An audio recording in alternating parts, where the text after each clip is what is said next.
ni iki gituma utavuga icyongereza? Icyambere ni uko wanga gukora amakosa.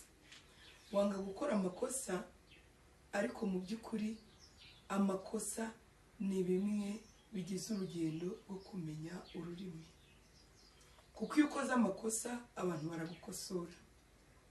Hari ukuntu umuntu aba yaraborotse ibintu nabi cyangwa se avuga ikintu uzi ngo niko bakivuga kandi atari ko kivuga undi akabigukosora. Urugero, ijambo ryitwa anxiety, hari abenshi hari usanga avuga ngo anxiety, ukumva asomye ngo anxiety, ariko iyo bivuze ngo anxiety, nzi neza kuri kwiga icyongereza ushaka kumenya icyongereza zagukosora nkubwire ngo bavuga anxiety. Kuri kumva ko ubwo buryo bisoundinze n'uburyo byandikwa uri kumva ko biratandukanye cyane, biragoye kuba wahita ubimenya.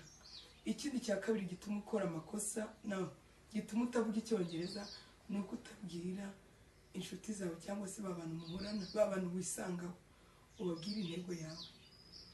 Wenda ava kuri babandi utisangaho ujye ubavugisha ikinyarwanda, batajya kuvuga ngo runaka burya nta cyongereza azi, ariko se wa muntu wisangaho ubizi neza ko utakizi, wamubwira intego yawe.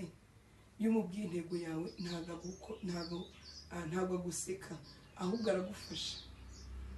Kandi ikindi uba uri kumwigira, uba uri kumukoreraho pratique.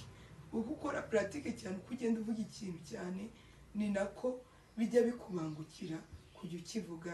Noneho bya bindi byo kuvuga ngo umuntu akubwiye ikintu ukajya gusubiza hashiye nk'iminota 5, bigenda uko bivuga cyane, wenda nyuma ujya gusubiza hashiye 4, 3, 2, hahandi none usanga biza ku kanya.